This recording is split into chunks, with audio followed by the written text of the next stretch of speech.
What's going on, everybody, and welcome back to Heel Report, which is a part of TarHeal247.com. I'm Jacob. He's AJ, and AJ, we're here for another edition of our daily drop. We're going to be talking specifically about North Carolina basketball and the remaining non-conference schedule. Is, guys, only 5 non-conference games remaining before Carolina dives into ACC play on December 30th against FSU, and maybe even more important for Carolina, when you look at their remaining non-conference games, only one outside of Chapel Hill, and that being Ohio State in Atlanta. So relatively, I think, favorable schedule moving forward for North Carolina before ACC play starts in a few weeks. But AJ, before we dive into this thing, man, how you doing today? How have you caught up on sleep after the trip out to Lexington, Kentucky? Are you feeling rejuvenated now?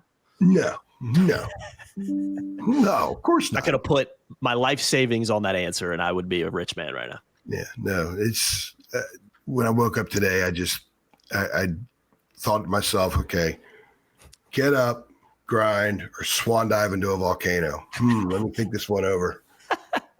Just weighing your options, man. You thought about it hard too. You're like, which one should I do? No, it's all good, man.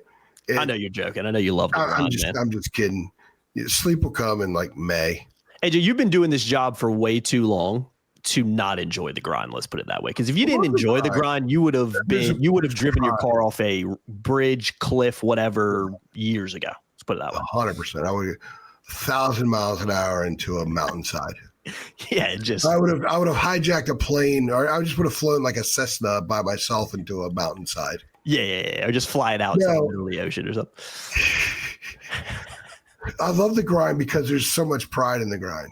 Yeah. And there's so much satisfaction. When I finish my stuff, when I finish my stuff in Lexington, this is just a good satisfaction. And I can relate to it. It helps too when you have an interesting basketball team to cover that's got a lot of storylines, a lot of nuances, and everything's still just kind of coming together, which is where this team is, which is why these last 5 games before ACC play, we wanted to come in here and do a podcast about it. Because we could say, okay, here's what they should do in these next 5, which we're going to talk about. And there's some challenges in there, but there's also, they need to challenge themselves. This is an opportunity to get better, finish exams, get better, focus on themselves, have more practice time with Hubert and all that. So one of the things about the grind that keeps me going is the intrigue of the story that has to be told. And this basketball team, I think, can tell a very interesting story throughout the course of this season. How they perform the next 5 weeks, how they get better the next 5 weeks, how minutes are allocated the next 5 weeks are going to be very, very important in going into ACC play. Like, I think Zayden High needs to play some minutes. You're going to have to use them. So when you play Upstate and you play East Tennessee and you play East Carolina, he's got to be on the floor, things like that. So what keeps me going is like when I'm getting my steps and I'm on the phone with my dad, I'm like, they really need to give Zayden High like 15 minutes against Upstate. That's a conversation I'm having, which very few human beings on the planet are having that conversation. I'm having it with my dad, and he's, of course, he needs to play because my dad's fanatical in a positive way.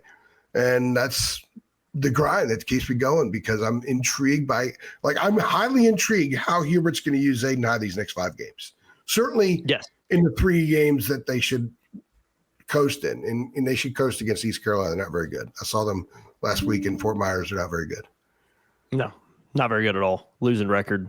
Only team with a losing record that Carolina's going to face over the next 5 games as well. So, yeah, there's a lot of winnable games coming up, and obviously a tricky one against Georgetown on Sunday. I think Carolina should be winning that game, but I do think there are some tricky things there that we'll talk about a little bit later. Yeah. We'll do not really a preview of the game. We'll just look ahead a little bit to it later on. But yeah, I want to stay on this real quick too, because I think you are right. I think one of the things that is going to be integral moving forward before Carolina dives into ACC play against Florida State is figuring out some of these question marks. I think Zayden High in the backup 5 position alongside James Brown is one of the glaring weaknesses of this team. I think it honestly might be the most glaring weakness on this team. I think the good news from North Carolina is you have such talented players at Henry Vasar and Caleb Wilson in front of them that it's not like you're looking at Zayden High and James Brown and be like, man, we need you guys to give us like 20 minutes a night. They're not in that kind of situation, but it is a steep drop off behind them. I think we definitely need to see them both playing a lot more, especially against the likes of South Carolina Upstate, East Tennessee State, ECU, just to get some game reps. Now, they will play minutes, especially Zayden High, as we've seen,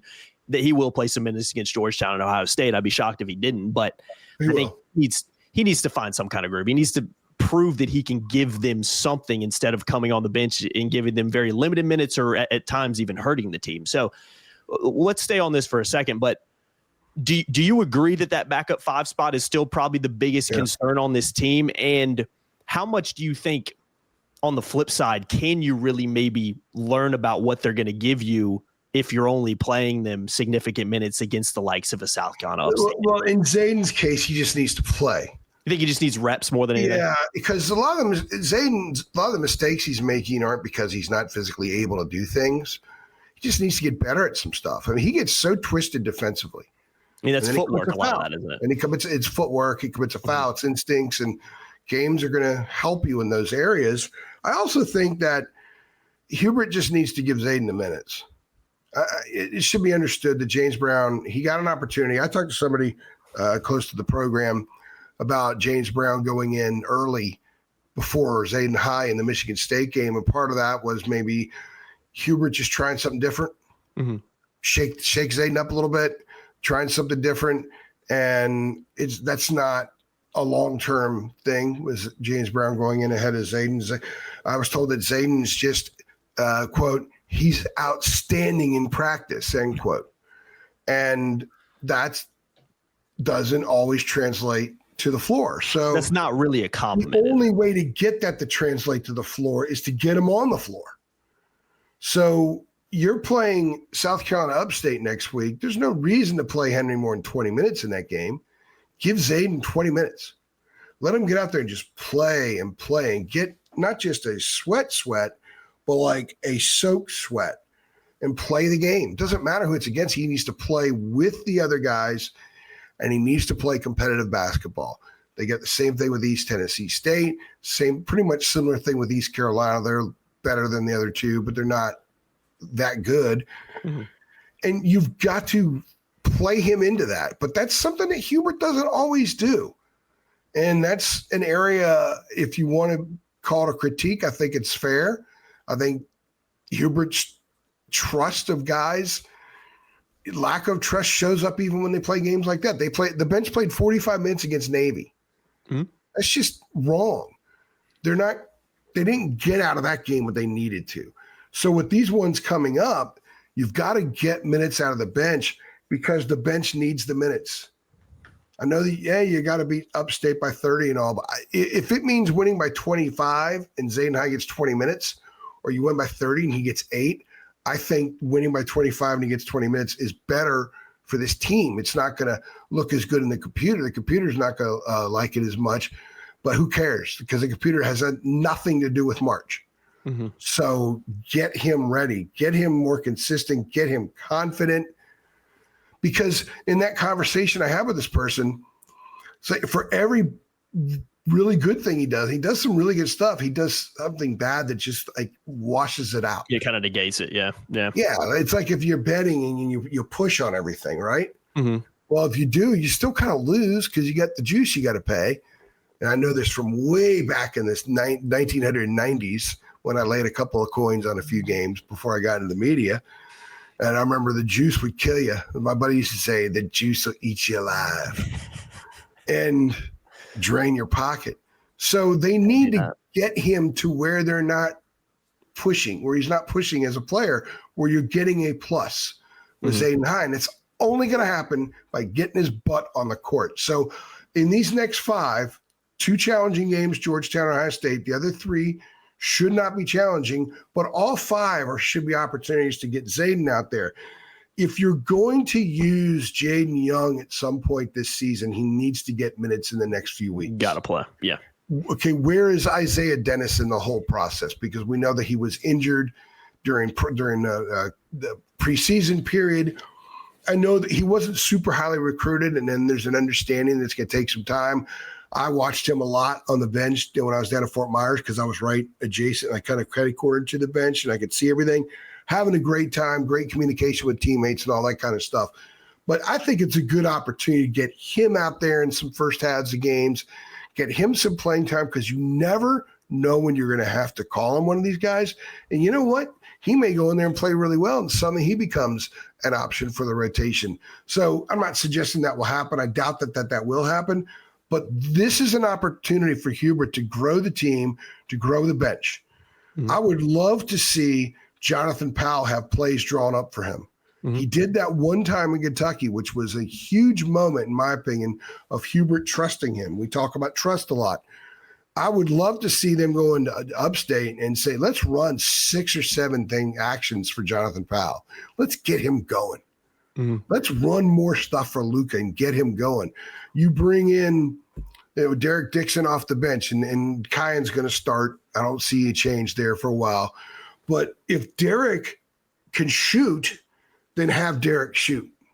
The more threes he attempts and makes at the college level, regardless of who it's against, the more confident he's going to be when he takes a couple of those shots down in Coral Gables, or when he takes them in Charlottesville or in Durham, or wherever they're going to be in March.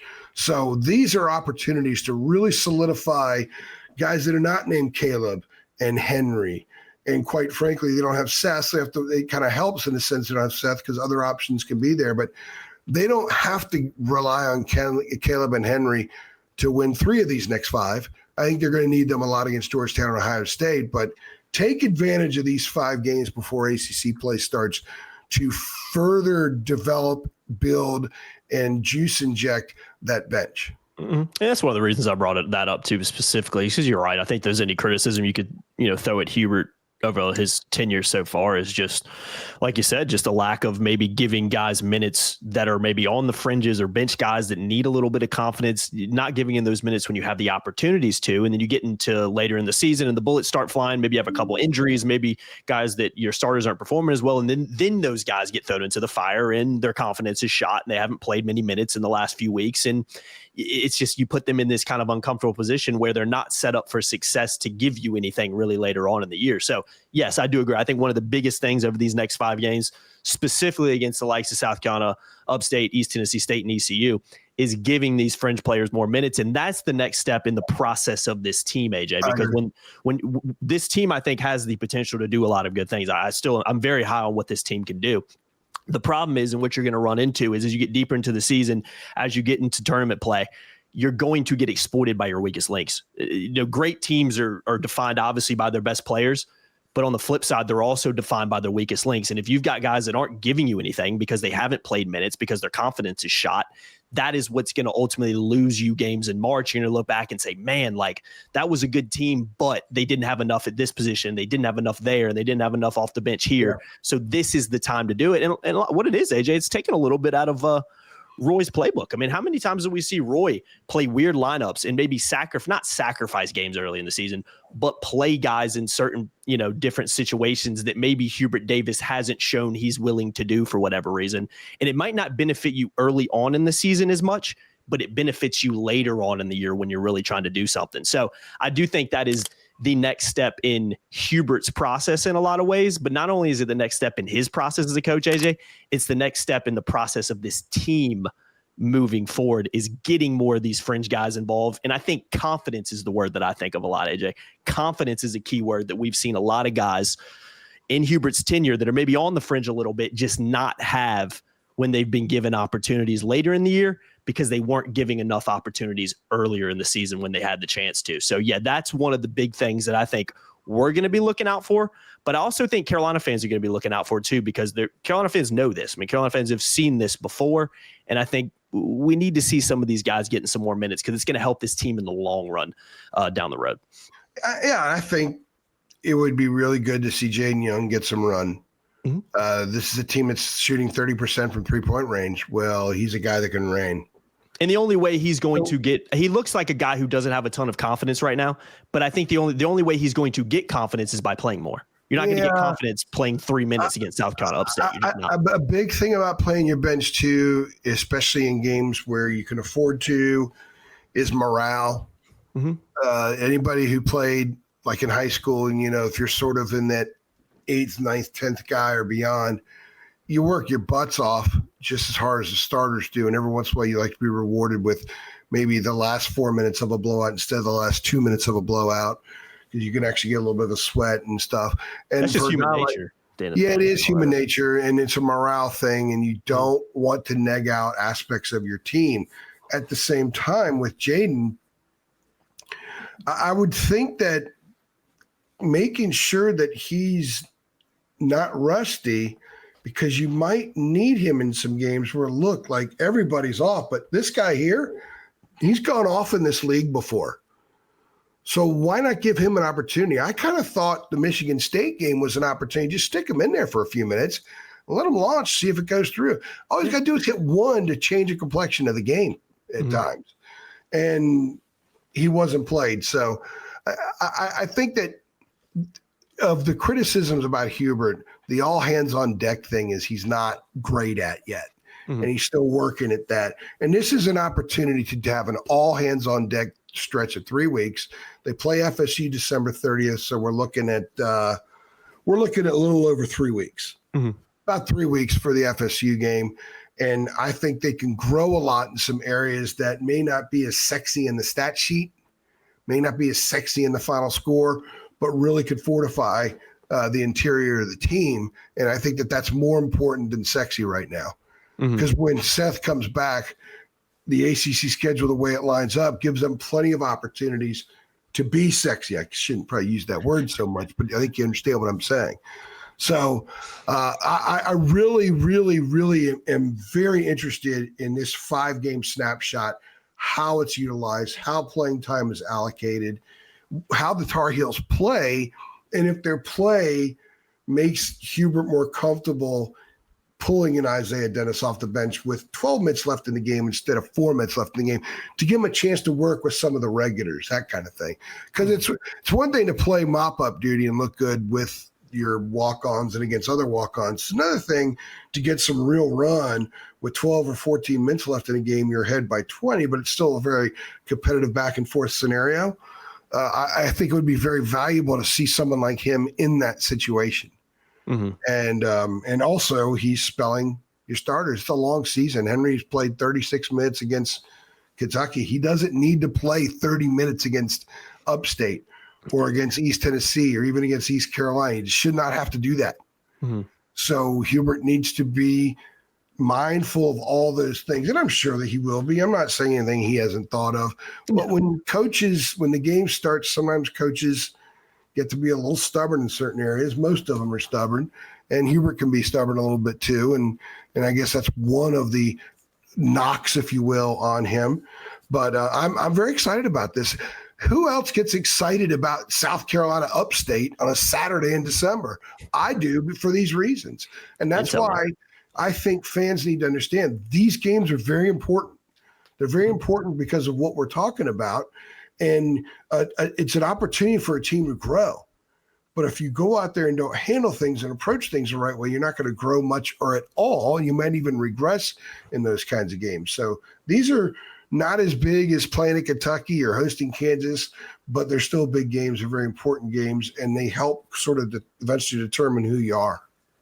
Yeah, and then again, it's not a criticism or anything on Hubert. It's just kind of pointing out a trend we've seen, and in defense of him too. Like, it's a double-edged sword, man. It goes both ways too, because you can put the likes of Jaden Young in and Zayden High in and James Brown in, but if they go in and they don't make a positive impact, if they don't take advantage of the opportunities they're getting, then it's like, okay, well, why would I continue to put these guys in? I think that's good, though. That's knowledge. That's information. Exactly. But you have the opportunity now as well to play them against some lesser opponents, because AJ, you look at Carolina's stretch that they just came through, and this stretch will end on Sunday against Georgetown. You're looking at teams that Carolina's played 8-1. St. Bonaventure's 8-1 right now. Michigan State's 8-0. They're pretty good. St. Bonaventure's pretty good. Yeah, Kentucky's 5-3. Georgetown's 6-2. They have a combined record of 27-6. So Carolina's coming through this stretch, ending on Sunday, of playing 4 straight opponents with a combined record of 27-6, and very well will get through that stretch and should get through that stretch at 3-1. Then you look ahead to the next 4: South Carolina Upstate, East Tennessee State, Ohio State and Atlanta, and ECU.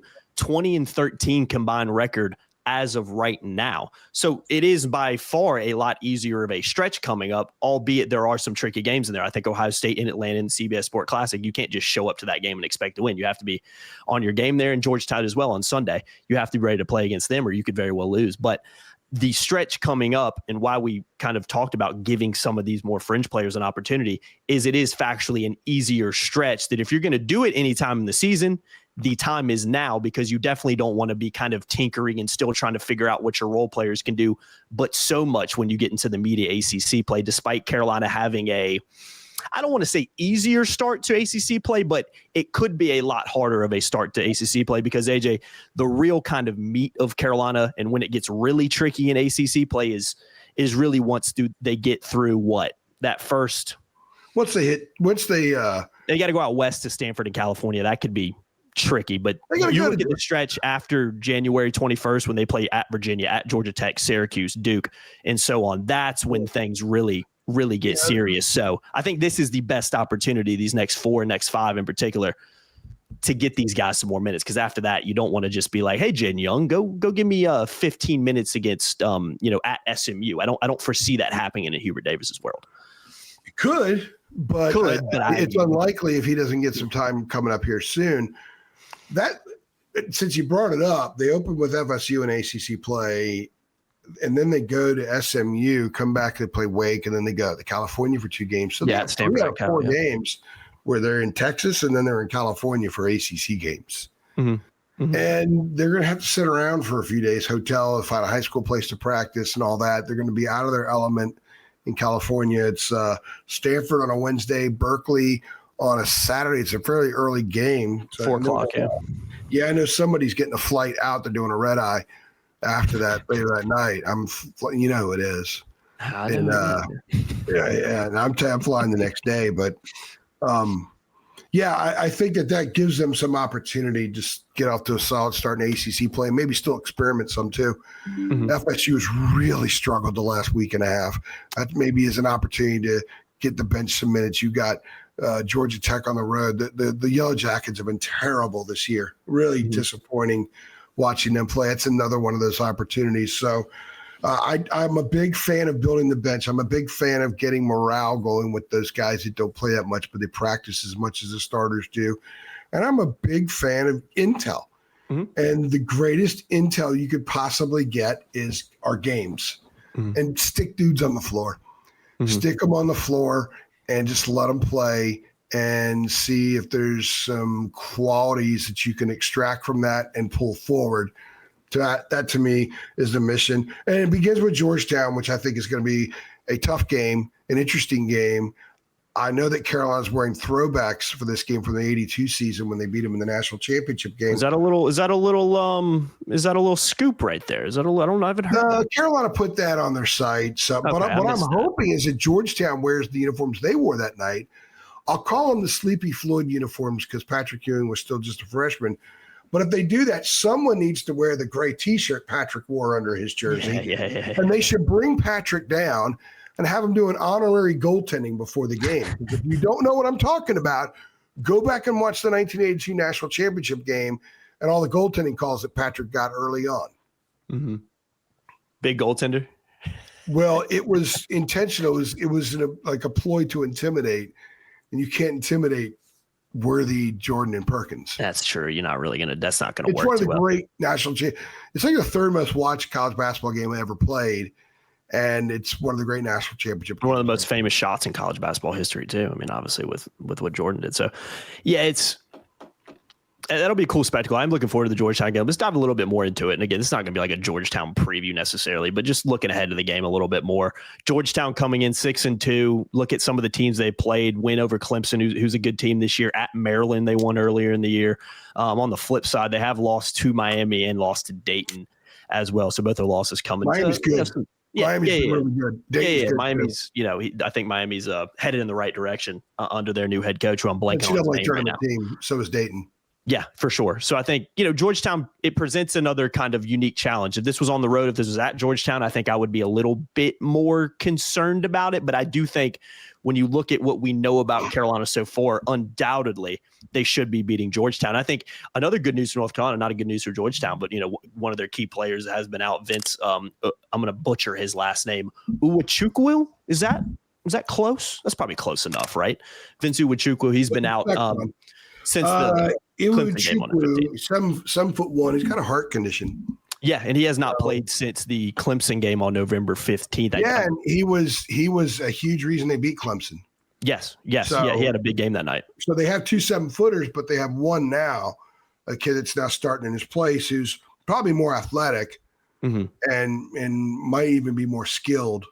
But I think it is safe to say that going into that game, when you look at the rest of Georgetown's roster, that Carolina, once again, which has been a theme a lot this year, especially with Vasar and Wilson being so good, are going to have a advantage down low, not only on kind of a size perspective, but a skill set perspective. And I do think that is another thing Carolina is going to be looking to do in terms of a game plan on Sunday, is taking advantage of some of that size advantage they will have down low. And not to mention, I mean, Vasar and Wilson have been their best players so far this season. There's no doubt about it. So it's a winnable game. I think Carolina should be winning it, but I do think it presents again another kind of unique challenge. It's not a gimme game. It's not like you're playing a 3-5 ECU on Sunday, who Carolina plays in a few weeks. You're playing a good Georgetown team that is going to bring their lunch pail and play that physical kind of brand of basketball. And I think Carolina, again, that is a good test for North Carolina once again, because we've seen them. In the loss they had against Michigan State this year, that was one thing that they matched at times, but couldn't match for 40 minutes. We've also seen it, I thought, in glimpses against Kentucky. St. Bonaventure, in the first half especially, caused Carolina some problems with their physicality, especially down low. So I do think it's a game Carolina should be winning, but I think it's not the worst opponent you could be playing because of the type of approach that Georgetown's going to bring to it. So again, intel. Sunday, we're going to get some more intel on this team. We're going to learn a little bit more about what they are and who they can become. But I do think it's a game that ultimately North Carolina should be controlling for the most part. And I don't want to say necessarily winning comfortably, but they definitely should be winning it. And I don't think it should be a game that's, coming down to the last shot like we saw against Kentucky or anything like that. They need to take care of business on Sunday, especially with that game being in the Smith Center. Yeah, with the physicality of St. Bonaventure and then the next tier physicality of Michigan State, and then the way the Kentucky game was played, I think this is the perfect team for Carolina to play coming out of it, because you can't play a really good team, have success, and then kind of rest on that for a while. You got to strap it back on, strap it back up, and Georgetown will make you put on your chin straps. And they're going to gas you. They go under and they go over screens. They're going to bump you a lot. They're athletic. They're going to drive the ball at you from a lot of different spots on the court. They've got some size, but with the 7'1" kid out, they really only play one guy taller than 6'9". So most of their players are in the 6'4", 6'7" range, athletic, swatty, lots of hands, lots of arms kind of stuff, and get in the way. They impede paths. So, and then they create their own paths on the other end. So this is a challenge for Carolina. They have to defend well. They have to defend the drive well. They have to box out well against this team. Floaters are really hard to box out. And boxing out the shooter on a floater, because the way they're taken sometimes, is really hard to do. This is going to be a box out challenge game. I thought the Heels' best box out game of the season was at Rupp the other night. They need to be outstanding again, because they need to apply that. That's one of those things that should travel with you. You should always box out. It's one thing to say, we should never just say about shooting, which is a skill. Sometimes you just are just off and shooting's not there. Boxing out is something that should always be there. It should never, ever slump. It's inexcusable to slump. Some other aspects of the game that they did well the other night should always be there as well. Effort on the glass and meeting some of the physicality and taking some of the fight to the opponent. They did it early against Michigan State, didn't sustain it. They did it a lot more for 40 minutes against Kentucky, and they'll need to against Georgetown. And Ed Cooley, their coach, is a really good coach. He was the Providence coach when Carolina played them in the second round of the tournament in 16 in Raleigh, when Bryce Johnson blocked 377 shots, including one that nearly took my hat off on press row. And love Bryce that day, man. Just the crap, the talking on the floor by Bryce that day was fun to watch, man. Was legendary. Absolutely fun to watch. Yeah. And he had Providence just petrified to go into the lane. Yeah. So, but Cooley's a good coach. He did a good job at Fairfield. I covered one of his games when he brought Fairfield into Duke a long time ago, and I was like, man, this guy's team gets after it. Like, they get in your drawers defensively. You won't see bad defensive stance and shuffle and footwork on this team. They do things the right way. They're well schooled at what they want to do, and they're going to present a challenge for the Tar Heels. But I think Carolina wins, and it would be really good for Carolina if they could win with bench guys contributing. This is a great game for Jonathan Powell to sort of get some stuff going. And they obviously, Luka went 3 for 6 the other night to make up for a bad start, but he needs to have that Phil Ford stated breakthrough game at some point. So it'd be a good time for something like that to happen. But this is a really good opponent for them to have to play after what they just did.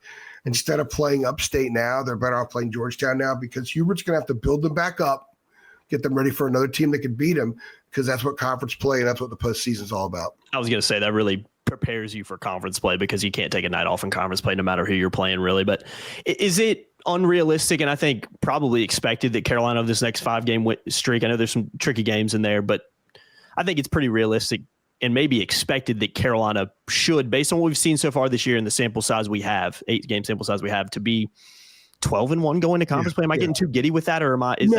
What should happen? Really? I think not being 12-1 means there's a disappointing loss in there. They should probably either come to Georgetown. They should be Ohio State. Yeah. I think 12-1, and it sets up for us not to have that dreaded conversation that you talked about the other night. And it really sets up when you look at the ACC schedule. They can go 13-5 in the ACC. You're talking 24-6 going into the ACC tournament. You win one, you go 1-1. You're 20.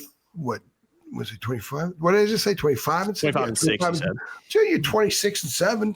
I think that's a 3 seed or better. Yeah, because Kentucky's going to be a quad 1 game, and they close the season. The regular season, you and I were looking at the whole schedule, that right now, based on KenPom ratings, not net ratings, I haven't looked at the net today, but 7 of the last 9 would be quad 1 games. So they have an opportunity to really put together a very, very nice season. And the next 5 games, if they go 5-0 and don't stub their toe and lose to the Hoyas or the Tigers, they have a chance at having a high volume win season, which is one of the things Hubert needs. He needs it. Everybody knows it. And he needs it. He gets 26, 27, 28 wins, top 3 in the ACC, gets the Sweet 16. They ain't getting rid of him, guys. And I bring that up because a lot of people, every time we post anything about basketball, they have to bring up stuff about Hubert and job security and all that junk.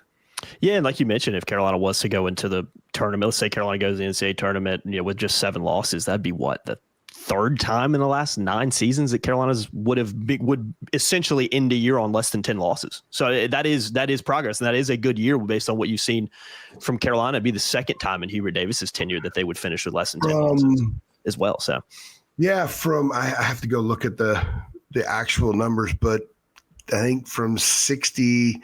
I think Dean Smith's first team, or one of his first couple teams, was 12-12, and then they got on that streak where they started. Yeah, that was 63-64 was 12, and they were 12-12. That was his 3rd season, Dean Smith. And then the next year, what were they? 15-9. Okay, and that started a stretch where 15-9, and then they were 16-11. And then after that, they didn't lose more than 10 games until 1990. 90. So, yeah. Okay. So from 67, which was his first Final Four team, up until when he retired, he had 2 teams that lost double-figure games, right? Yes, it was the 90 team and then 90, the 92 team. 92. It was actually 3, AJ. It was 1990, they lost 13 games. 1992, they lost 10 games. And then 1996, they lost 11 games. Yeah, and that was a team that had freshmen at Oklahoma, Jamison, Carter, all those guys, Dante Calabria, Jeff McGinnis. McGinnis was a junior after Stackhouse and Wallace left. And that 90 team that was Dean's lowest seed. It was his one of only couple of teams that finished seated outside the top 4. But they beat the number 1 seed in the entire tournament in the 2nd round and got to the Sweet 16. The famous, if you haven't seen it, go to YouTube or look it up, the Rick Fox shot to beat Oklahoma. Oklahoma was the number 1 seed in the tournament. And Rick Fox beat him in Austin, Texas, to send Carolina to the Sweet 16 for the 10th straight year. So even the teams that, like a team like that had the most losses any Dean team had, they still beat the number one team in the country and went to the Sweet 16. Not too bad, is it? Yeah, you are right, though. Eight seed in 90, and then the other second lowest seed he ever had was in 1996, I believe. Was it 6 or 7? I can't read it right here. 96, yeah, when they were 6. Yeah, that team lost to Texas Tech and Darvin Ham in the tournament. They got killed. Darvin Ham broke the backboard. Yeah. Backboard. And then the following year was when Jamison, Carter, Okulaja were sophomores, and they got to the Final Four, and then they got the Final Four again the following year. But that following year, that 96-97 was Dean's last year. Yeah, and then, and you just compare it to now. I put Shimon Williams' name in there because I love Shimon. Yeah, Shimon was a fantastic player. And then you just look at now, I know we're not talking about this, but just to compare, you had 11 seed last year. They were a 1 seed in 23-24, and then didn't make the turn before that. 8 seed in Roy's last year as well. 8 seed Hubert's first year. So yeah, you look at the history. This team was to do what I think they can do. Losing less than 10 games in a year would definitely be a step in the right direction, because that has been something that has been hard to come by for this university. Really, even going back till I know Roy had the national title team in 16. There are more games now, in 17, but it's been. Carolina's lost more than 10 games a lot in the last 10 years. Look at the number years. of games played, though, too. Yeah, true. So, like in the 79 team or whatever it was it 79? They went like 21-8. That was the next year. 79-80. 79-80. Yeah, and in 80 they lost in the NCAA tournament. They had a bye. That's back when if you were a top 4 seed, you had a bye. They lost Texas A&M in double overtime, I think, if I'm not mistaken. They got run out of the building in the second overtime. Mm-hmm. So 21-8. They played 29 games. They didn't play as many games. That is a good point. That's one reason there are more losses now, but they also program hasn't quite been Dean. No, with Dean. I think Roy's teams were kind of in that same vein. Roy, I'm not going to get into it, but people will get pissed if you say Roy was better than Dean in anything, but he won 3 national titles. I think Roy's teams had a different focus in March. Dean's teams, the rub on him was, well, they're IBM in November and they're IBM in March. And you need to be something more than IBM if you remember what IBM was and all that. Yeah, and the reason I always have 10 losses or more has always been a thing. Like, I grew up watching Carolina basketball. My dad always had this running joke of like, oh, if Carolina, like we talk about it now, it's like, back when I was younger, like Carolina lost more than 10 games in a year. It was like a colossal disaster. Now it's like that's just kind of been the norm. Look at all the 20-plus win seasons that he had during a time where you weren't playing as many games too. Mm-hmm. He had 70, I think it was. They finished with 19 wins or something. Let's look. We're really going in the weeds here. 18 wins and 70. Yeah. 18, okay, but then in 71 they win the NIT when it was actually a very, very good tournament. I think they played Duke in that NIT. 72 they go to the Final Four. So then they get that big roll going, and they were the preeminent program. He went 26, 27 years with 20 or more wins after that. 1980 year, or 1970 year, I was doing the counting. Yeah. So that kind of tells you all you need to know. He was rolling for a reason. He's a legend for a reason. 75 was when they expanded the tournament. Remember, in 74, you had the greatest college basketball game ever played, Maryland NC State in the ACC tournament finals. Mm-hmm. You can call it up on Google and watch it as well. Maryland was the number 3 team in the country. They lost to NC State that game, and Maryland refused an NIT bid, and they didn't play in any postseason because only one team could go to the NCAA tournament. So they're number 3 in the country, and they said, screw it, we're not playing in the NIT. And that's what forced the NCAA tournament to start expanding. Yes. At that point. So it's a fascinating history when you go back and look at Carolina was, 6th in the country? What year were you talking about again? It's 74. Yeah, they finished. Yeah. They 22-6 that year. Finished 12th in the final rating. Got as high up to 4th that year in the ratings. Yeah. That season. And then the next year, Carolina wins the ACC tournament. Phil Ford, freshman, wins the Everett Case Award. Mm-hmm. Mm-hmm. The great Phil Ford, who's an extremely nice man and very approachable. So if you're a Tar Heel fan and you see him, he would appreciate if you said hello and told him he's the greatest Tar Heel of all time, because then he'll tell you that he's not. Yeah, he's a super humble guy. I remember I saw him. We used to go to, growing up, a lot of the times around Christmas time, especially when I was like middle school and high school. My family, so mom, dad, my brother, and myself, would go to Charlotte. We would go like around Christmas time, go see like a Bobcats game, go Christmas shopping after the day after and come back. So go down there for like a day or two. But there was this restaurant we used to go to not far from the arena. I can't remember what it was called now. A few blocks away from the arena. You see the orange? Hold on.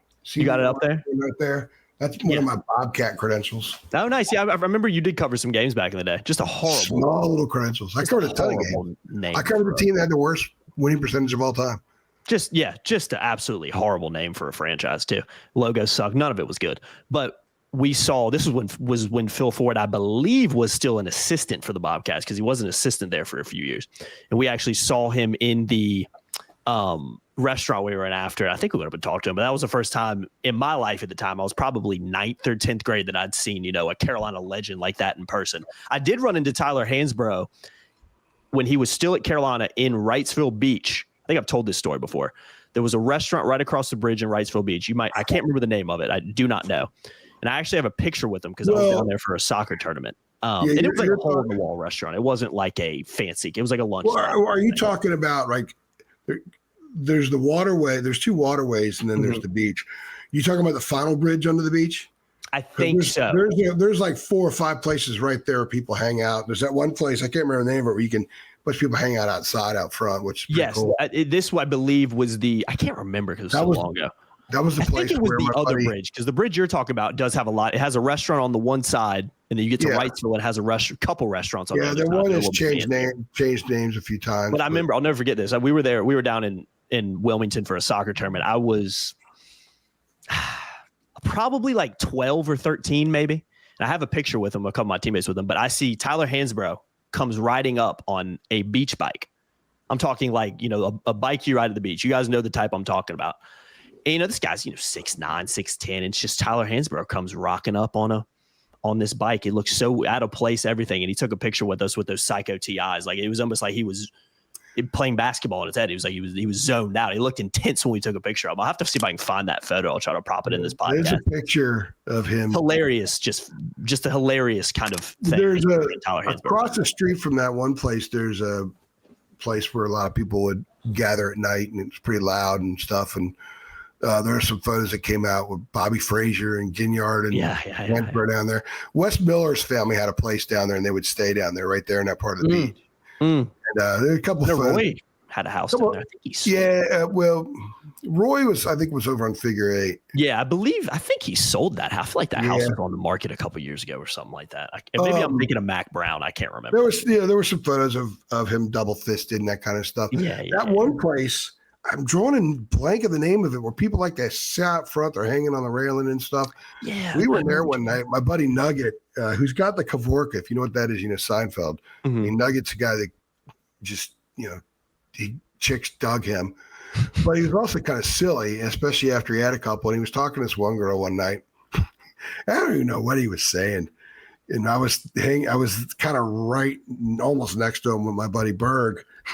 And this girl just stops and he says Nugget's finished talking to her, and she just looks at him like this, just kind of peers in a little bit. She goes, "Did your mother drop you on your head when you were a baby?"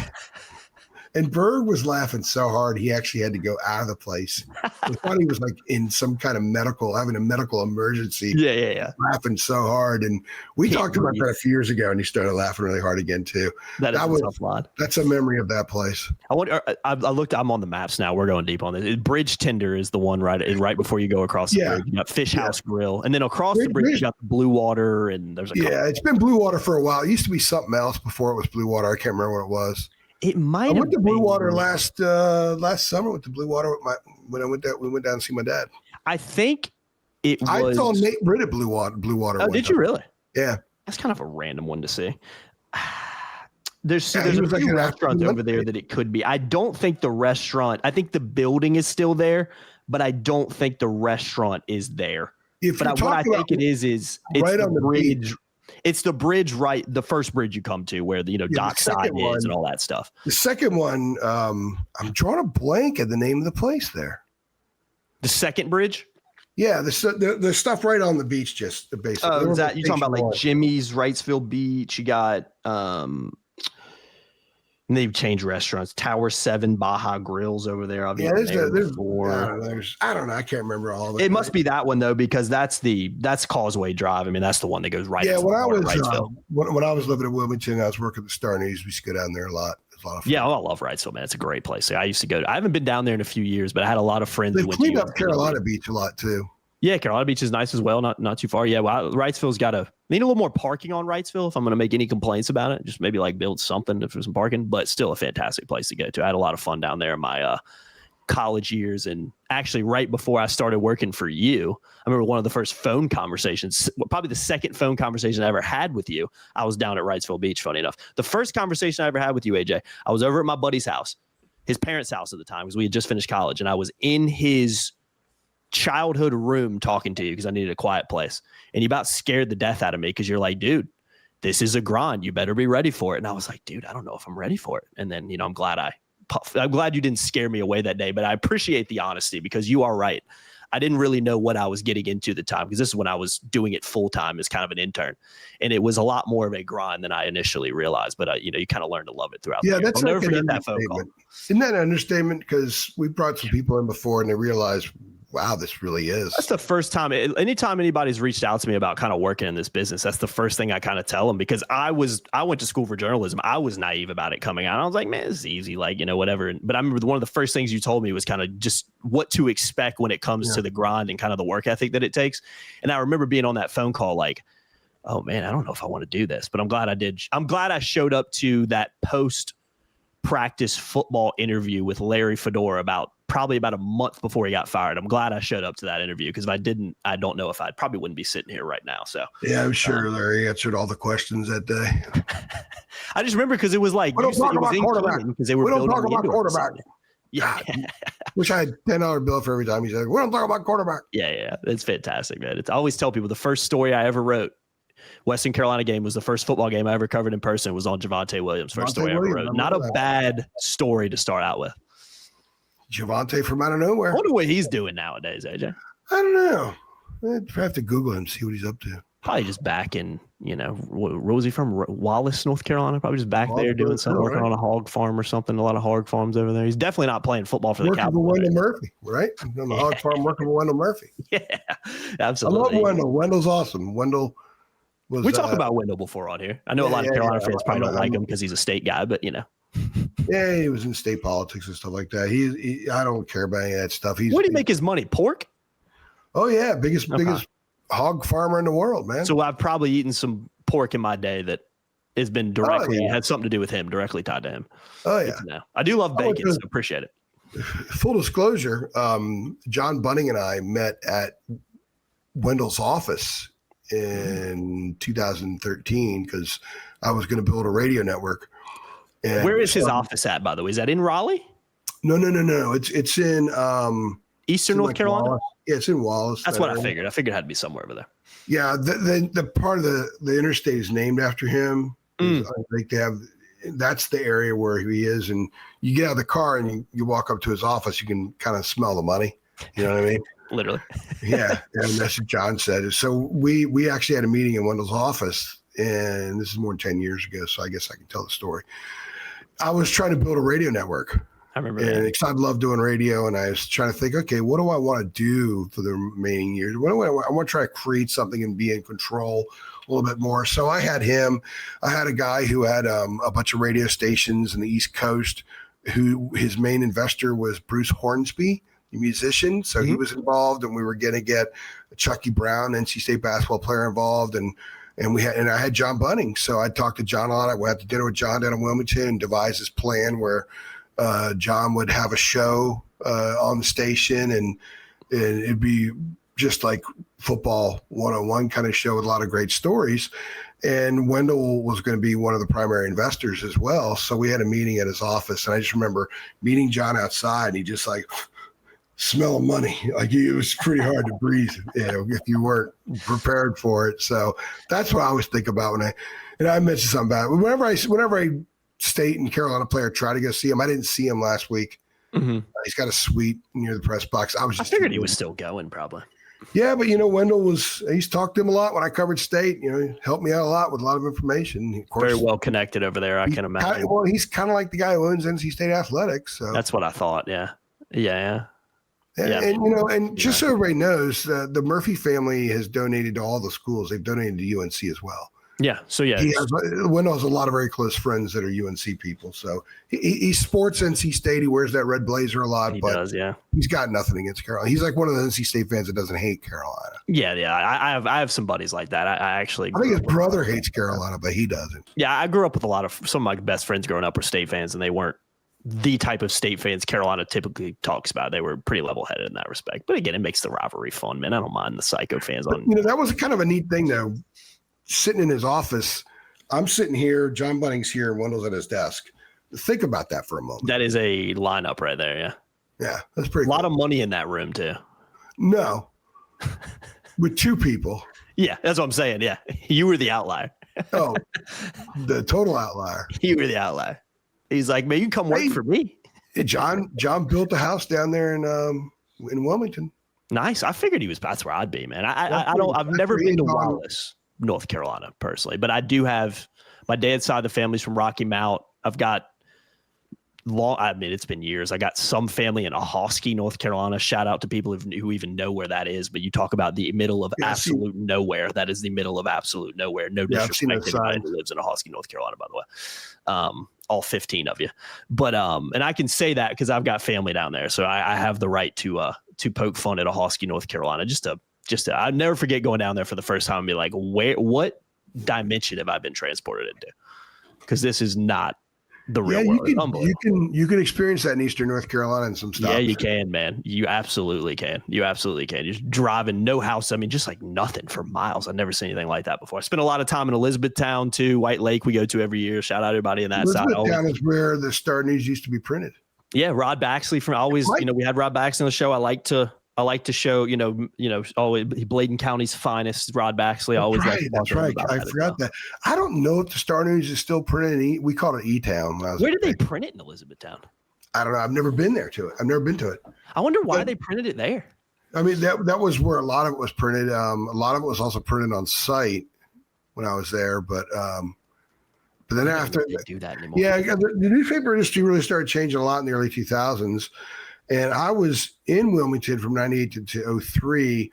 And then I moved to Triangle because I was covering the ACC. Like that became like I was no longer doing the desk. I was the ACC guy, and I didn't want to drive back and forth a ton. That drive sucks, especially at night. There's just boring. There's so much fog at night you can't see anywhere. You're on the same road. What road is that? Is that what road 40. Takes you to 40? I was gonna say 40. I wasn't confident in that because I was and I moved to the Triangle. I had an apartment over in Cary, off of Tryon Road.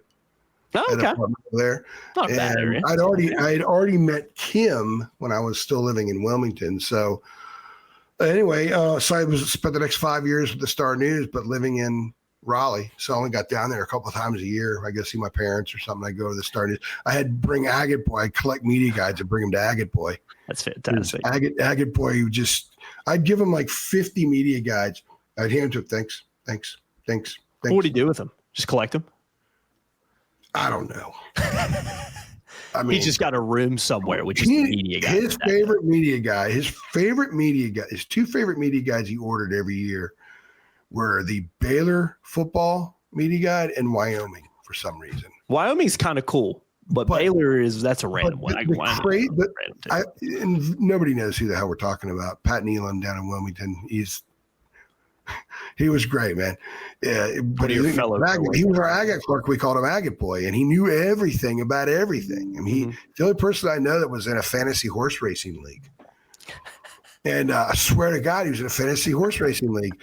So we would have jokes about stuff, and he knew everything. He was maniacal about broadcast teams. I'm going all over the place. Fantasy horse racing team? Yeah. Okay. So he also would monitor. Back in 2002, out of all times? He monitored who covered what on the Weather Channel. So Jim Cantori, he knew every storm in chronological order Jim Cantori had covered. Okay. Tell the truth. So going back to sports, that's fantastic, by the way. His favorite media guide was the American University Women's Basketball Media Guide from like 1997, 98. And he knew where to go get it in a drawer because that's back in the days of media guides. So we had tons of media guides in the sports. Yeah, you had to have it back then. Yeah. He goes to this third drawer of many, pulls it out, picks up like 4 or 5 media guides, and whips out the American University Women's Media Guide, goes right to the page where the Dorfmeister twins were. Oh, yeah. He loved it because he loved their name, the Dorfmeister. That is a great last name. Dorfmeister twins. And he loved the Dorfmeister twins. I used to go to nowadays.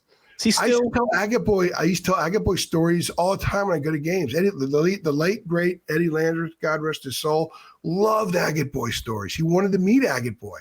He was going to come down with me to Wilmington just to meet Agate Boy. What is he up to nowadays? Is he still? I didn't know if he was. I was like, is he still alive and kicking? I was just want to make sure. I don't know. He got a part-time job at Lowe's bagging groceries, and we started calling him Baggett Boy. Oh, that's fantastic. That's fantastic. He walked in. He was awesome. Knows so much about sports. Brian Hendrickson, very, very good friend of mine, whom I met at the Star News. Later went on. Right, he covered the Blazers. Worked for Sports Illustrated. Worked for the NCAA. Yeah, that. Okay, yeah. You know what I'm talking about. And he's award-winning, just incredible journalist. He was at Sports Illustrated and needed to fact check something in golf related, and he hadn't talked to Pat in probably 3 years. So he calls the desk, and Pat happens to be working, and he thought Pat would be there. And he answers the phone and he says, hey, Pat, this is BH. Hey, I need you to help me with some golf question. He knew it right away. And he said, well, I really appreciate that. How you doing? He goes, I'm good. Talk to you later. Hadn't talked to him in 3 years. All business. Knew the answer to the question. Brian made sure he checked, and Pat was spot on. Just all business, man. Just all business kind of approach. He knew every baseball trade. Something would come up, and we talked baseball all the time. We had a bunch of baseball guys working there, and we talked baseball all the time. And there was something came. We were talking about obscure trades, like crazy trades in baseball, like when Steve Carlton was traded. Way back in the day, there was like some of the really bad trades in baseball history. And then he would be like, oh yeah, I remember that. It was like a trade from like 1942. Like, Pat, you're 19. You do not remember that. You don't remember that? Oh, I remember that. I mean, we think that he was that age for like 200 years. Yeah. So like he watched the Revolutionary War in person. He all watched his the past Civil War. lives. He has the memories of him. Yeah. Oh yeah, like All Quiet on the Western Front and World War I. No, he was there. Yeah, I was there. I remember that. Yeah. Forrest Gump. He was like the modern day Forrest Gump. He was everywhere. Yeah. Except over like a 200-year time span. Yeah. You know what would be fantastic, by the way? You versus him in random sports trivia. So he thought that he knew everything. So we got him to come out to a bar one night.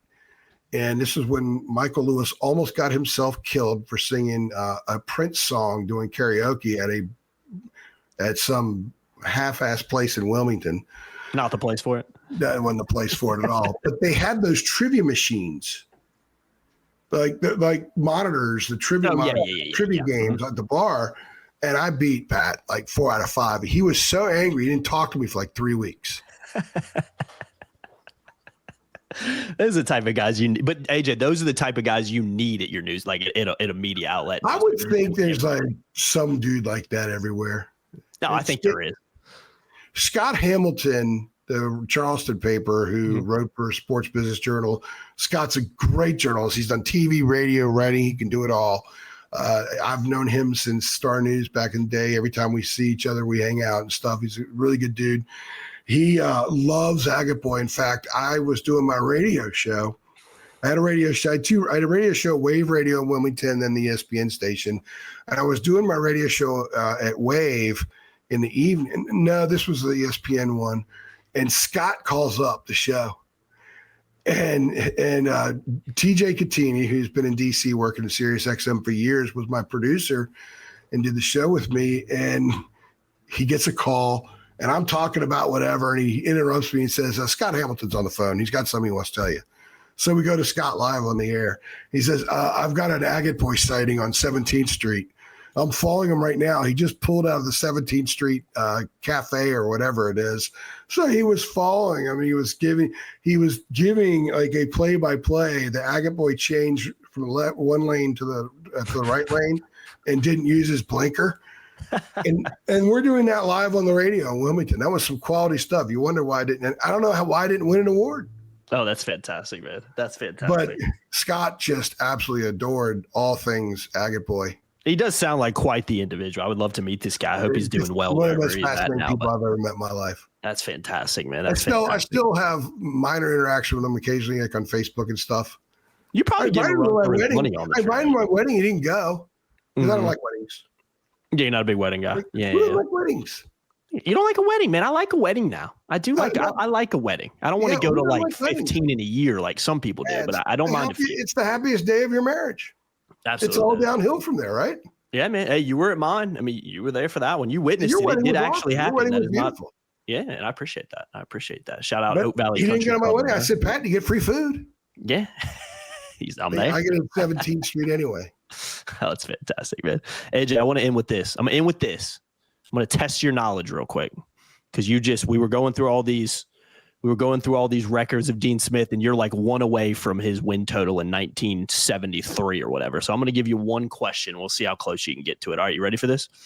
Sure. I'm going to give you what I would think is a little bit maybe of an easier one just because they had a good year that year, although, they had a pretty good year every year Dean Smith was in charge.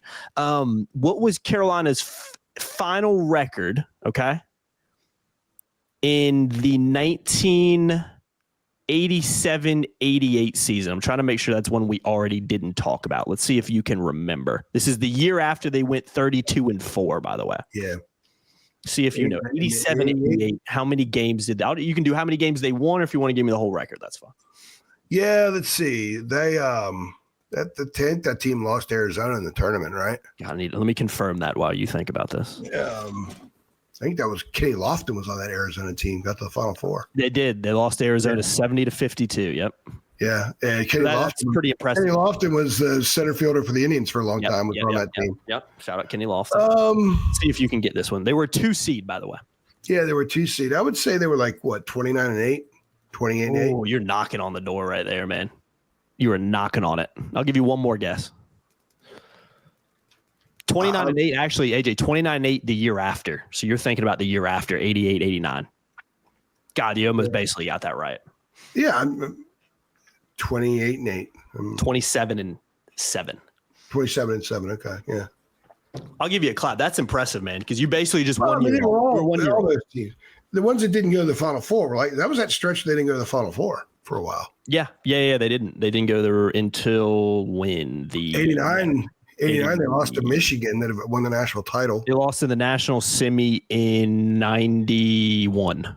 Yeah, I believe. They lost to Roy. Yes, that's what it was. And Dean got ejected. Pete Pavia ejected Dean.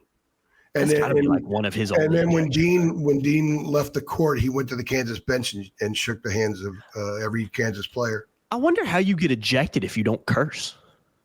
It's like cursing and ejection is like they go hand in hand. I told you, Nellie Cooper refereed ACC games for 25 years, and the ACC used to actually have a former official on site grading the officials every game. And Nellie used to do a lot of the games in the triangle, and I was covering Carolina, Duke, and State. And I really got to know him very well. I even had him on my radio show a couple of times. And Melvin Cooper, but we called him Nellie. And he used to tell stories about ACC head coaches and stuff. And about Dean, and I'm going to try to say it the way Nellie would. He is a North Carolina guy. Very interesting way of saying it. He said, Dean never said any swear words, but he would say things that would needle you so hard it was a lot worse than a swear word. And because Lefty Drizel would scream and cuss and stomp, and he said after a while you didn't even hear Lefty. You zoned it out, yeah.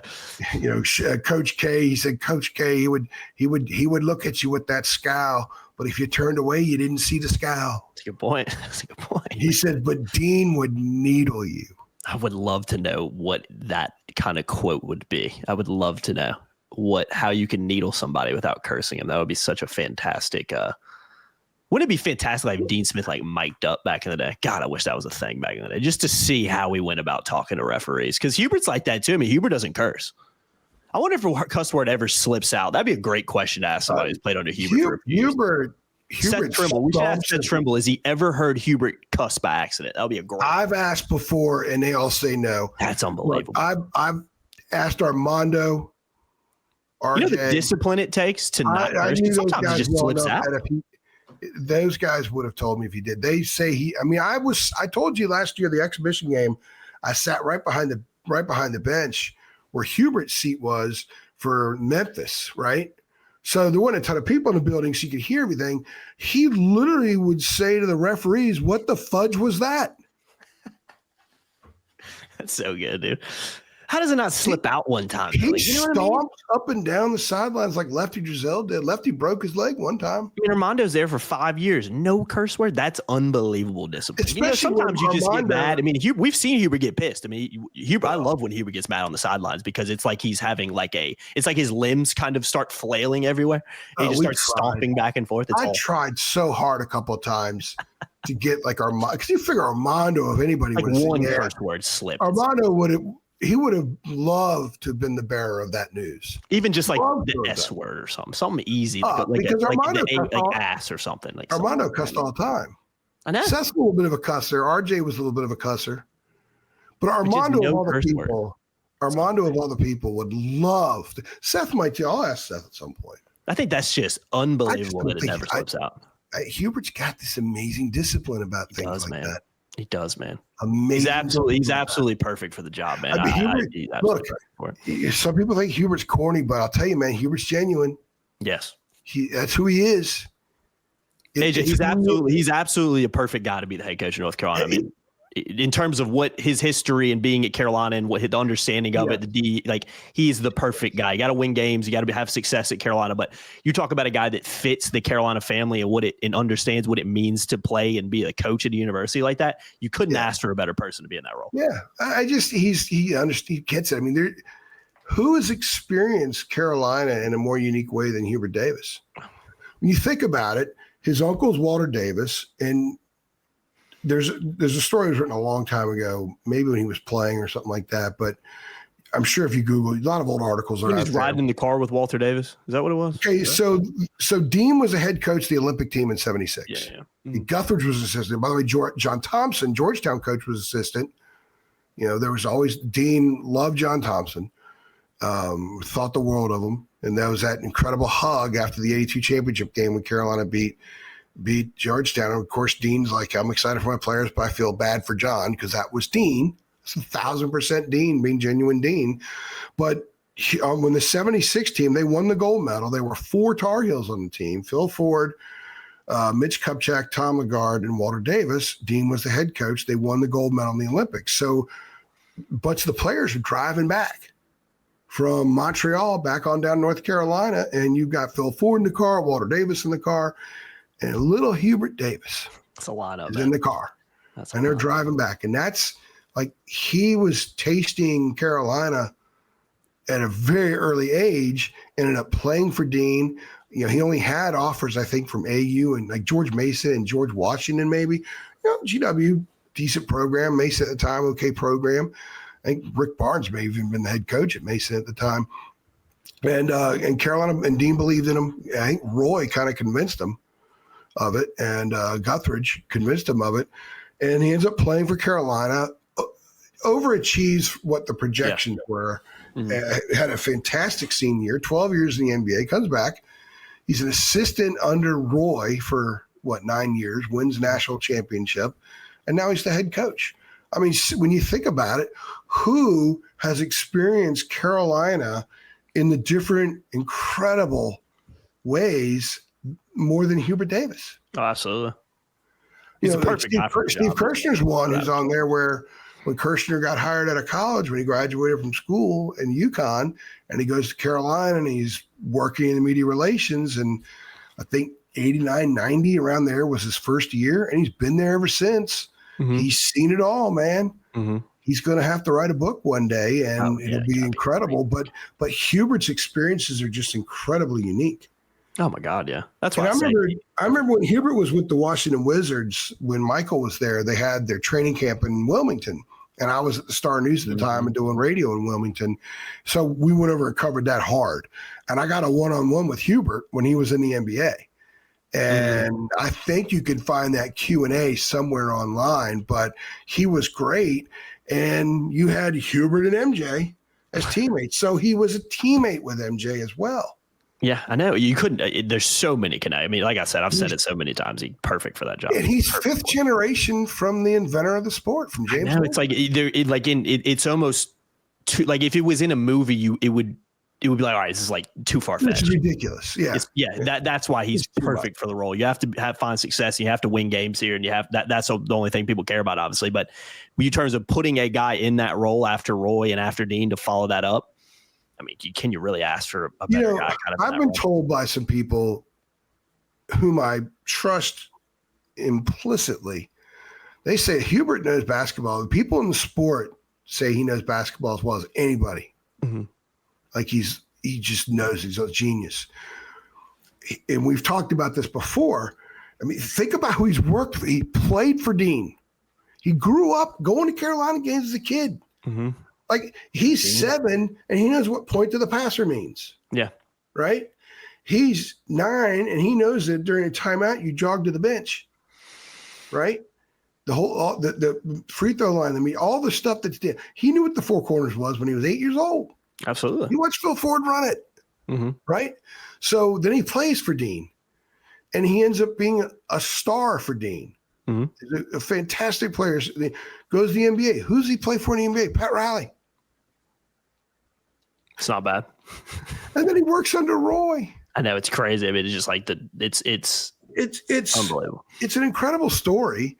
And a lot of people want to dog him, but guys, there's something unique that UNC has that nobody else has. Yes. It's that connection. Mm-hmm. And trust me, often when I go places, other media will talk about it. Mm-hmm. When Hubert does his press conference, other media watches because they know there's a connection. There's still, whether or not he isn't Roy, he isn't Dean. Hadn't proven to be that yet at all. No. But that doesn't change the fascination with the connection. And he hasn't been so bad that it's a done deal, that it's over or anything like that. I mean, he has a chance. They have a chance to have a great year this year, and this thing's going to keep going. And as I have told you guys a few times, he's still evolving as a coach. It's his 5th year as a head coach. But going back to what some people have told me, that he knows, think of all those associations he's had. And actually, that was the question I asked him in his introductory press conference about his associations. Mm-hmm. And it's almost overwhelming when you think about it. Yeah, it's his fate. It almost sounds too good to be true. Yeah, they say he knows so much about the game, as much as anybody. But for him, it's the communicating it to the kids, finding different ways to communicate the same thing instead of saying the same thing over and over and over. I know Gary Williams players sometimes said that Gary would say the same thing over and over and over. After a while, you didn't even hear it. Yeah, you tune it out. Yeah, right. And Gary was a damn good coach. So Hubert has to find different ways to say the same thing. And the other thing is just trusting players. Mm-hmm. It's really hard for him to do that because it's really hard for a lot of people to do that. Yeah, he's a guy that's inexperienced when he took the job. He was. He's never been a head coach before. When I was a THI, I would overdo certain things myself because I'm like, well, I just better do it myself. Yeah, no, I get that. I think we've all been in those situations before. That's where Hubert is at this stage as a coach right now, mm-hmm. which is why, going back to what we said 9 days ago when this podcast started about playing Zayden and just trusting him, just getting him that time.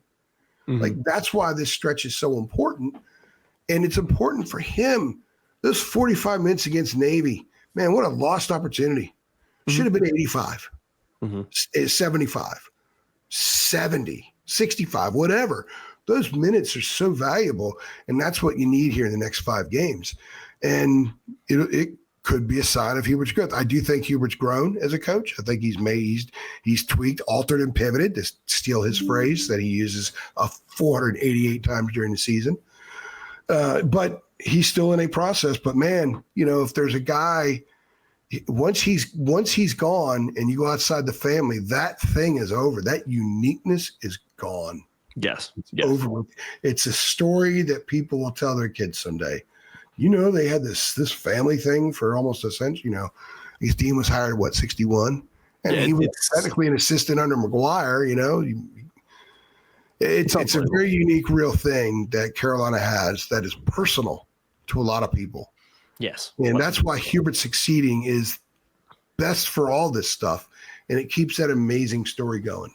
Yeah. I've said it once. I'll say it again, man. Number 1 seed a couple years ago, national title appearance in his first year. I mean, you get a statue built for you at Boston College. You know what I mean? It's just, there's levels to it in North Carolina. And we've talked about it before. His job was also made more difficult, not only because of his inexperience when he took the job, but because of how the end of Roy's tenure kind of ended, where Carolina fans were already kind of a little bit, restless because 32 and 30 in Roy's last 2 years. I know, exactly. That's what people I don't think talk about enough is like Hubert was put under more pressure because of how those years went, because Carolina wasn't in a great spot in Roy's last 2 years either. So that pressure combined with taking over as an inexperienced coach and everything, it's understandable to see why there's been so much pressure on him. But yeah, I think this year, AJ, to put this bow on it, to somehow bring this thing full circle, I think this team has a great chance to do some nice things this year. One game at a time, though, in Carolina. Yeah, in the next 5. Over this next 5. Yep. And look at the next 5. In these next 5 games, I mean, Zane High needs like 75 minutes. Yeah, at least. You know what I mean? Mm-hmm. Seriously. He does. You got to play those guys. Got to play. You have to. Because if you don't, I can guarantee you will come back and bite you. Young needs to get out there. Yes. And if you think that Isaiah Dennis could help you at some point, get him out there. Yes. His length is real. Yeah, when I watch him every time he plays. I mean, I know he plays pop-up minutes, but he just, he going super old school here. So a few of you know who I'm talking about. He reminds me a little bit of Keith Gatlin. Played at Maryland in the 80s. And Gatlin was a coach for a long time, I think in the Greensboro area.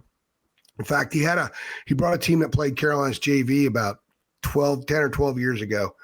I remember seeing him then, but Gatlin was a 6'5" point guard at Maryland. He was there when Len Bias was there. Mm-hmm. And Dennis reminds me just a little bit of him. So all you older guys, the OGs out there, remember Keith Gatlin. Tell me if you see, when you watch Dennis, especially in person, because I saw those Maryland teams play in person some, if you get that little slight resemblance there. It's not a heavy one, but it's a slight resemblance. Yeah. That's interesting. Yeah, well, get involved in the comments, guys. We've gone 80 minutes on this podcast somehow. Have we really? Yeah, what pretty time much. Is it? About 1:30. Sorry, we're gonna wrap this thing up, man. We're gonna keep this thing moving. I was supposed to. I was supposed to go somewhere with my wife a while ago, and I missed it. Uh-oh. It's all right, man. We're breaking this thing out. Oh boy, AJ's all right, AJ's gonna be running wind sprints in the house. Yeah, man, we went down the rabbit hole a little bit, but I always tell you, man, I enjoy almost at times, especially during covering certain teams at certain times. It's almost more fun to go off script than continue to talk about why Carolina can't, move the ball on offense on the football side at least. So we'll end it with that. I don't want to talk about football because we'll go down another rabbit hole in this one. But I've been Jacob Turner. He's been Andrew Jones.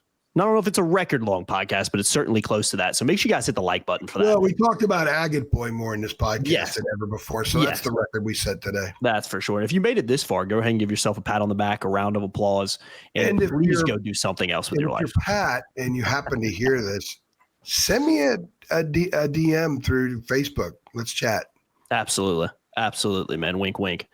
Send them a chat and man, get in contact over here. But yeah, we appreciate everybody watching as always. Let us know in the comments what you think about this next 5-game stretch coming up and all the other waffle we talked about in this one. But if you made it this far, like I said, round of applause. You deserve a lot of things for doing that. So yeah, we appreciate everybody that watches this. And also real quickly too, shout out to there was a few people that I know, like the stuff at the end of the year comes out, like Spotify Wrapped.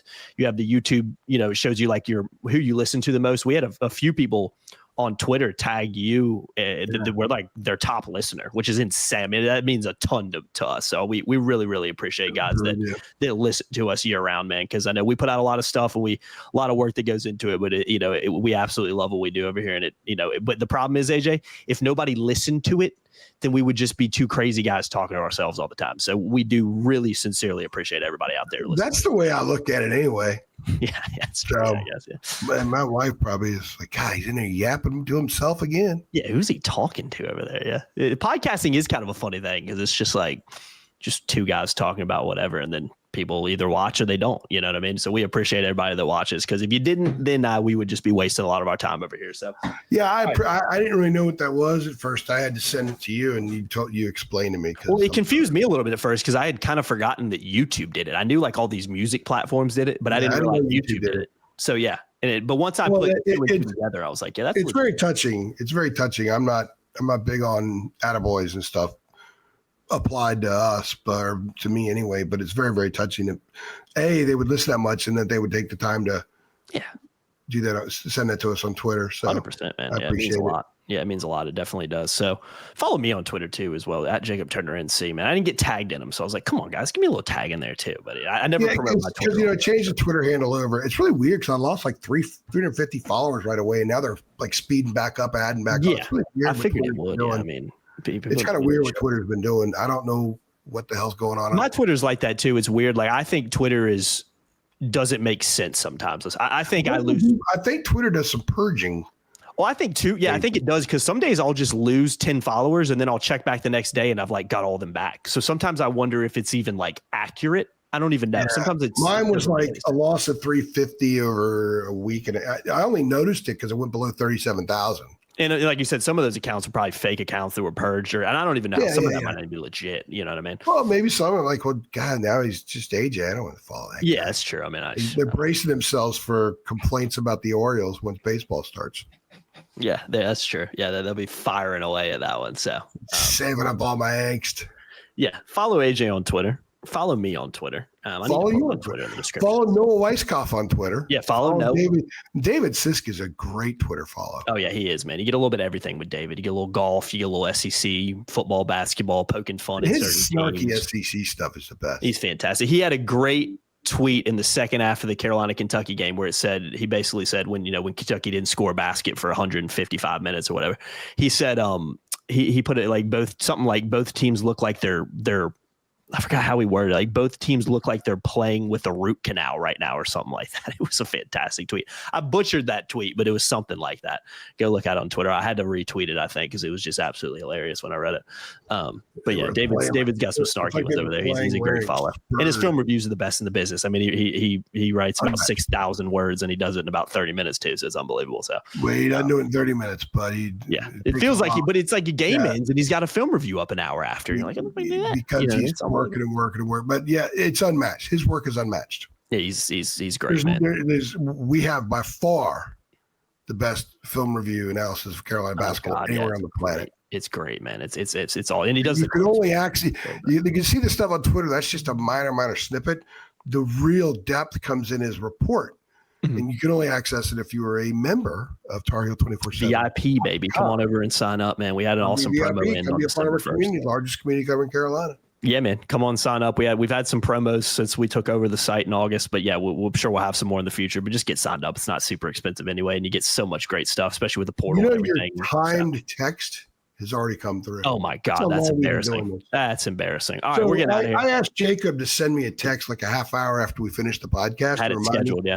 Because I'm supposed to do something for Ellie Bowman, one of our interns, and you scheduled the text, and it came through, and we're still doing this podcast. It's embarrassing, AJ. It's absolutely embarrassing. We have nothing else to do with our time but sit here and yap away. It's embarrassing, man. That's what happens when you put out a Saturday podcast, at least. So I'm getting out of here. I've been Jacob Turner. He's been Andrew Jones. We appreciate everybody watching. We'll see what happens on Sunday. We'll be back for 3 things, and we'll see y'all next time. Thanks.